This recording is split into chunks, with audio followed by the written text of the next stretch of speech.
Hey everybody, and welcome to the conversation. I am AD, your host today, and we have a special show. Two of my favorite people are on our panel today. They are Jammie and T-Aira. Hello. Welcome to the show, you guys. Glad to have you here. Thank you. Jammie and T-Aira are engaged and are going to be married later this year sometime. Early February. Next year, February, okay. How are you guys doing? We're doing good. We're very entertained. Wedding planning is so fun. Yeah? No. Is it? Oh, no. No. Okay. We're making it work, though. Yeah. Well, Jammie and T-Aira are going through a book called Love and Respect, right? Right. Yeah. And that is kind of the framework for how you guys are going to develop your marriage together. Yeah. Yeah. Tell me, well, just to give the audience a little bit of a premise of what the book is about. Men are driven off of respect, Correct. and women are motivated by love. Yeah. Yeah. And when the two parties are not communicating in those two languages, there can Right. be Drama. problems. As the Crazy book cycle. just outlines a crazy cycle. Yeah. So if T-Aira's not feeling loved by Jammie, she starts to disrespect Jammie. Right. And then when Jammie feels disrespected, don't love he her. doesn't show her love. You don't love I me? love you. I You just don't love don't me? I just stopped loving her altogether. I don't even like her no more. Have you guys found yourself in the crazy cycle at all? Oh, yeah. Okay, Definitely. T-Aira, tell me about your first experience, or when you first realized, hey, we're in a crazy cycle. What was going on? Jeez. Oh, would you say it's like right after getting engaged? Yeah. Or before? There's been multiple. There has been multiple crazy cycles. So I would say like there's been a few where, you know, I want one thing and then he wants another thing, and then I'm like, no, I want this because XYZ. And then when I don't get my way, Yeah. I feel unloved. You feel in love? Okay. It might have been just kind of the wedding planning process in general. Yeah. Because I think when planning a wedding, there's a lot of decisions being made. Yeah. And then there's situations where, you know, I want to just be able to make a decision. Right. And I have to consult, just make a decision. And she doesn't always operate like that. Sometimes she wants to be involved in the decision-making process. Or I need to come to her first when making decisions. And at times like that, I think I felt I think it was like I felt a level of disrespect. Yeah. Because I wasn't able to kind of just to make that decision. And then my response, like, sometimes wasn't always in a loving way. Right. Therefore, she didn't always feel that love. Yeah. But that also because I didn't always feel that respect. Let me backtrack with you guys a little Right. bit. How long have you known each other, and how long have you been engaged? Okay. We actually met right here at YouTube. She had walked in about an hour late to a P4CM meeting, a leadership meeting. 15 minutes. And that was actually our first time really meeting each other. We didn't really talk much. There wasn't much there at that time. It wasn't, I think one time I actually saw the screenshot the other day and showed her, but she had DM'd me asking for my Chipotle order, and that's how she got my number, but we really met through P4CM. Wait. Did you do that on purpose, trying to get the number? No, it was legit. I was in charge of food for that day, and then I was like, oh, I need to get his Chipotle order. And I didn't have his number. I was like, I'm gonna slide in the DMs. That's how she got my number. But I how she really got the number? I had no interest at that point. I had thought about it. It was, you know, you meet people and you're like, maybe. Yeah. So I thought about it, but it was just, Yeah. Okay. what you want from Chipotle? Yeah, it actually didn't really kind of turn into much until a week before RHETORIC, probably about 2015. August 1st. August 1st, 2015. We actually got a car accident. Oh. And I was that's helping her right, yeah. move, and we got in a car accident. And that was like our first time really having like genuine conversations and hanging out together. Okay. And then after that, that's kind of what one thing led to another, and then we really built like a solid So relationship. tragedy brought you together. Tragedy brought us together. Right, she had to Yes. get her teeth fixed. Yeah, you broke it, you had to buy it. Exactly. That's exactly what happened. Yeah, too. you break your back. Well, that's cool. I'm glad you guys are still together now. Yeah. Yeah, definitely. So you guys are in the process of planning your wedding right now. Has that brought up any issues that were like, whoa, that's a surprise. I didn't know that was in her, or I didn't know that was in him. Yeah. Yeah, I mean, there's things I saw before the engagement Yeah. that, you know, I see a little bit more now that we're engaged too. I think That's my sweetness, right? Like her sweetness is definitely that's definitely it. Yep. But Those I'm trying to think. tuxedos.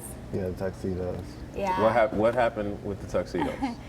So, you know, I was just under the impression that like all decisions were going to be made together, and I checked my email one morning, and I'm CC'd on an email to all of his groomsmen with like, this is what you guys are wearing, here's the suits, here's the shoes, here's everything, and I was like, he chose his suits? Like, So this is your first time seeing it? Yes, Okay, was on okay. CC'd on the email, and I was Okay. like, I haven't even seen the suits. He didn't even show me. He didn't ask me, and so Yeah. I wish I could say I responded and was just like, so you chose your suits, babe? Yeah. But I was like, nah, that's not bruh. how she responded. So was the response this is to Jammie, was the response a respectful response? Would you have seen? I wouldn't say that it was. I don't think it was. No. Okay, so No. Wasn't. when you responded back, was your response a loving response, T-Aira? No. His response wasn't. No. So No. did this situation lend itself to the crazy cycle? It did. It did. And Okay. I say that crazy cycle lasted about like a week, maybe 2 weeks. Yeah. I say of us going back and forth with him being like needing to make a decision and wanting to be the person who's able to make decisions for us, and just like he can make a decision and I'm just going to be like, oh, okay, Yeah. no big deal. But then for me, I'm like, I want you to communicate with me. I don't want you to just make decisions and I find out at the back end. Yeah. Yeah. And I think that's one kind of cool thing, not cool thing about the crazy cycle, but one thing that it reveals, that it wasn't that she had ill intentions, I didn't have ill intentions or anything like that. It's just that, you know, we just do things and we don't always think them through, and the way that they can come off and people receive them can kind of be seen as disrespectful or unloving or anything like that. Right. For sure. Yeah. And so, what might be normal or okay for you might be completely disrespectful Correct. for you, and what Right. might be normal for you might be completely unloving. Right. Right. Unloving to you. So how did you guys resolve that situation? I hit you up. Right. I hit up AD. No, but that's big though, because I think we have a mutual third party that we can go to in Yeah. the situation, Yeah. which is big. But that's also how we got on Love and Respect too. Yeah, for Because sure. we hadn't read the book up until that point. I hadn't even heard about the book up until that point. Right, yeah. So. And I think that, like, you know, because I knew how I was responding was wrong, but I didn't have a word for it. Like, I just was like, this is how I feel, and I don't know what to do about it, and so this is how I'm responding. But I didn't really realize, like, how what I was doing was affecting him. Like, throughout our entire relationship, from day one, I've always said, like, he's so quiet. Like, he's just such a quiet person. And I noticed that, like, when we're good, he's not quiet. Right. And then when I am behaving in a way where he's like not having it, then he gets really quiet. I'm like, he just gets quiet on me every time he's mad. and you're I don't confused, like, understand. why is he shutting you down? Yes, yeah. And then every time, you know, especially if we're in an argument, and like if I'm saying how I feel, and then he's like, bet. Straight, Bet, cool, yeah. cool, you know, then I just get more and more, like I just get more and more angry, and then he gets quieter and quieter. And you're trying to pull something out of him, Exactly. and he just keeps retreating. And he keeps retreating, and so I hit you up, and I was like, I don't understand. He's stonewalling. I like Googled. I was like, Yeah. what is he doing to me? And then I was like, he's stonewalling me. That's abusive. And you were like, well, why is he responding that way? And that's for the first time where I realized, like, I've been disrespectful our entire relationship. Yeah. And I didn't realize unconditional respect was a thing. Yeah, that's very foreign to unconditional love is very common. Right. People understand that concept of unconditional love, and some people expect it. Yeah. Right. But unconditional respect is very difficult Yeah.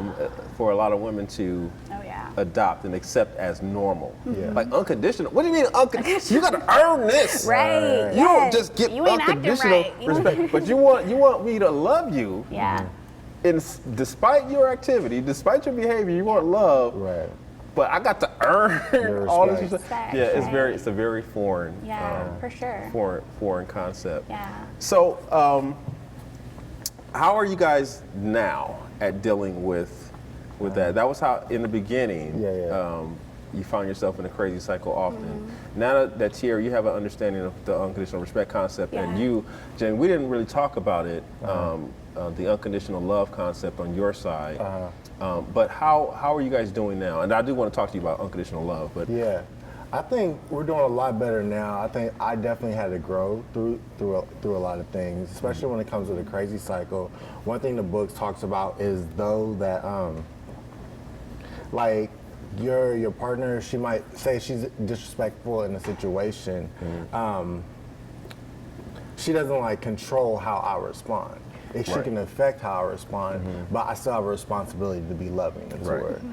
Despite being disrespectful, though it makes it a lot harder to be loving in those situations, I'm still called to love her. And so I think that's one thing that I've constantly had to kind of check myself in. Though I may feel a certain way in this situation, though I mean I feel like she's put me in position to be a leader and things like that, but I still have I have to love her and be loving to her. So I think that's one thing I've learned throughout this process. And I definitely feel like I've seen and noticed in him where like I'll be tripping and then like he'll just be super loving, then I'm like, okay, I was being disrespectful. You know, like where like I realize it, and then that makes me kind of like want to be more respectful and like want to like return what he reciprocates as love, which was respect, you know? So I think that like I've definitely seen him in that in those moments where he's like making an effort to be loving in spite of me, which is really humbling. And what does love look like to you? Ooh, that's a good question. I feel like I need a lot of validation. Okay. So like, you know, validation, and then like also just like him telling me like, you know, you're the only one I love. I'm so happy I chose you. Need to hear I'm happy. Exactly. I need to hear it. Him's like spending time with me, attention. She might have all 5 love languages. I think I do. We joke about that, but I'm like, babe, I really can't pick one. Like, I think I'm equal on the when I take the test, it's different things. So it's all 5. Yeah, but he does good. Like you, like I do all right. you do pretty well. Okay. Yeah. So, Jammie, what does respect look like to you then? I think just give me the opportunity to lead. I think when you're raised in a family where everyone's kind of built to be strong, sometimes it's often hard to kind of give over leadership and decision-making responsibilities to other people. And I think that might be the situation for her. But whenever she gives me the opportunity to lead and asks me for my feedback and my opinion on things, I take that as being very respectful, and I enjoy those times.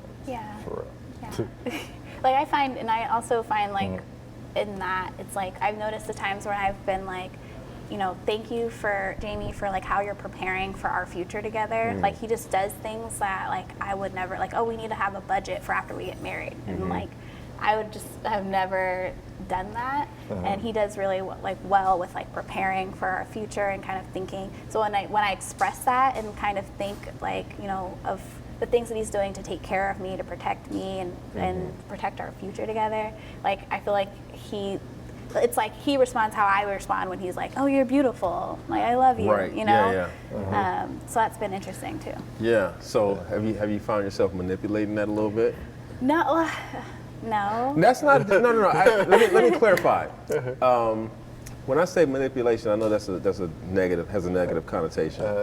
I should have said, have you found yourself like using that tactic more often? To kind of to get what you want, but also to kind of just keep the loving cycle going. That's probably what they call it. There you go. That's what it's called, the loving cycle. Get off the crazy cycle. Yeah, for sure. You know, and I think it's like, especially if after I've been like tripping or kind of acting kind of crazy. And like knowing like it's like T-Aira, you could either continue being disrespectful or you could like affirm him a little bit more. When I make that decision to just be like, okay, you know what, right now I really want to tell him how I feel. I want to go off. I want to do X, Y, Z, but I just choose to be quiet and choose to just like take a step back and like give him the validation that he needs and give him the space to lead. Those are the moments when like things kind of make a turn for the better. So I feel like, I feel like in those instances, like I definitely make a conscious choice to be more respectful and use the tools that the book says Yeah. to use in order to calm things down.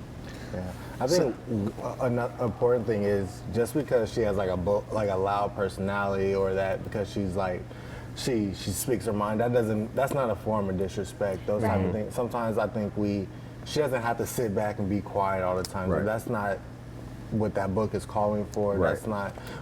That's not a form of disrespect of having a Right. voice. I just think sometimes it's the approach and how things are done. It's the approach. Yeah. Yeah. That can be disrespectful at times, but just because you have an opinion doesn't mean that's not disrespectful. Right.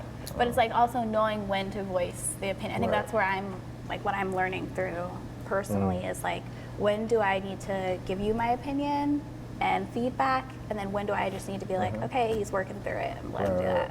Yeah. Yeah. Exactly.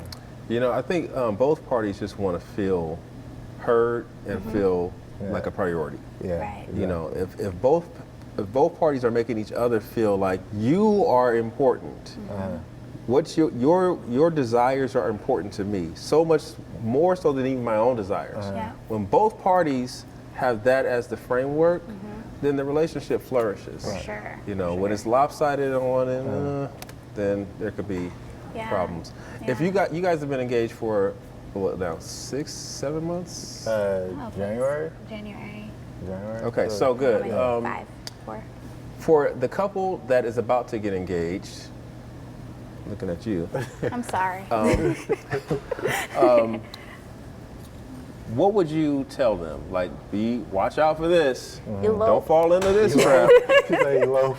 Elope. The wedding Run. process is tough. Listen, I'm gonna tell you, folks don't take that advice.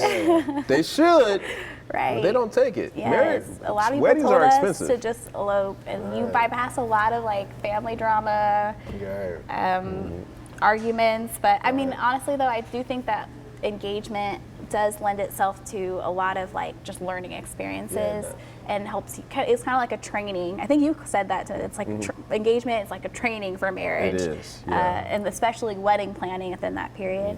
But I would say like take time after getting engaged to just kind of like just be engaged and not plan anything, because I think he was saying like right when you got engaged, he's like, let's not plan, let's just chill, let's just enjoy it. And I was like, no, We gotta get it done. we gotta get it done. Yeah. What do you mean? Yeah. But I think that like there's wisdom in what he was saying to do for us to just chill. And then a lot of times I rushed to make decisions, and then I was like, babe, you're right, like I should have listened to your advice. So you actually said that to him? Oh, several she did. times. How'd that make you It feel? made me feel great. It made me feel great. Yeah. She definitely said that. When it came to wedding size, wedding party size. Yeah, the size of I our remember wedding, it the all. location of the wedding, Yeah. the number of bridesmaids. I love you guys, but you drive me crazy. I'm just kidding. Right. But the number of bridesmaids for real, because even like that affects like number of bouquets and tables and everything, dresses. But yeah, there's been so many things where I was like, you're right. Like he's like, we could use this money to buy a house. And then I was like, we could have bought a house and then had the wedding in the house. Right. That's real though. You know? So when she said to you those things, babe, you were right.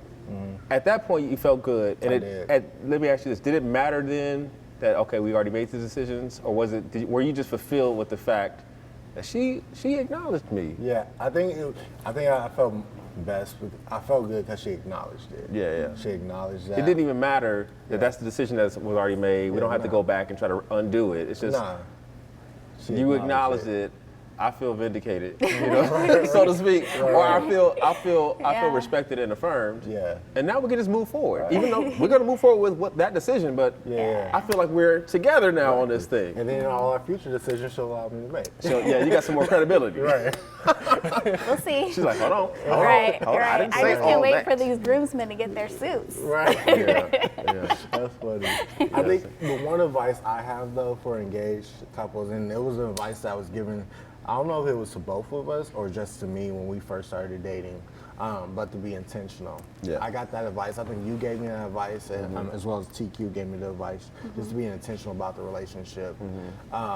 Because up front, we have expectations of what we want in a relationship, what we want in the other party. We don't always do a good job of communicating those things. Right. But we had a lot of like tough conversations early in our relationship that required us to think things through and be clear about what we wanted. Yeah. And that also gave us a measuring stick for accountability as well. Right. Because I think throughout, like early on in our relationship, I made a lot of poor decisions.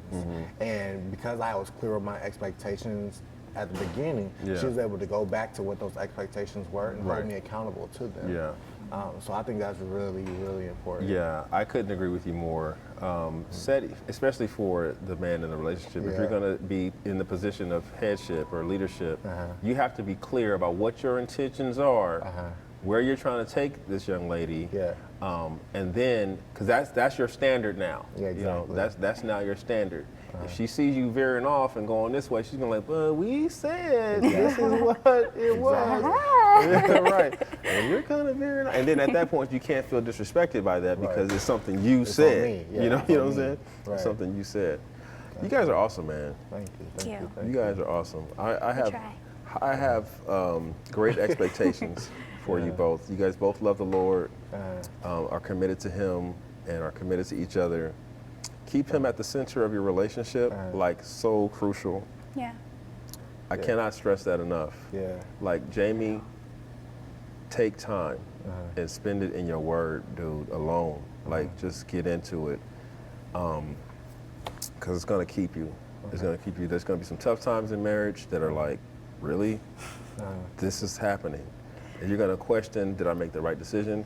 Don't think that that's crazy. Like, T-Aira, if you're going to have a day, a week, a month where you're like, I think I picked the wrong dude. I'm in the wrong relationship. Don't let that scare you. That is normal. You're going to go through that. But if you guys are committed to the Lord, He will keep you committed to each other, and you'll come out of that even stronger. We appreciate that. Yeah, thank you guys for being on this episide of the conversation. Wait. What happened? One thing, AD. Wait, yes. Hold on. Okay, hold Wait on. a I'm holding. second. You trying to kick us off? We like, this is our show. Yes. No. I think one of the big things for us is we've been blessed to have other people around us to kind of be there to support us, be a sounding board for us. And you've been a big part of our relationship, whether you know it or you don't know it. And we would love for you to actually be the one to officiate our wedding and marry us. Are you serious? Yes, we definitely are. So, Yeah, you've been a big help to us. seriously. I feel like I just been proposed to. Like, Yeah, I was going to say, like, will you marry us? Will you marry us? Will you marry us? That's real though. That is one knee, real. brother, one knee. No, I'm kidding. Man, We definitely want that. of course, yes, definitely. So, we Yay. definitely appreciate it, man. Yeah, that would be so boss. Wow. I'm in. I'm Yay. 100% in. Yay. That is so dope of you guys. Yeah, I'm honored. Awesome. I'm very honored. Yay. Everybody's in on this now. Yes. Hey, all right. I don't know when you're seeing this, but man, they might be married by now. Right. And I did it. Exactly. Again, you guys, thank you so much Yes, for thank being a you. part of this episode of The Conversation. Thank you guys for honoring me on this episode by asking me to officiate your wedding. And thank you guys for watching this episode of The Conversation. If you have yet to subscribe to this channel, please do so right now. And if you saw something, heard something that you liked or wanted to comment on, do so in the comment section at the bottom of this video. Lastly, if you have not subscribed to our social media channels, come on now. You get a lot of inside info by doing so. Shame. We hope to see you again for the next episode of The Conversation. God bless you guys.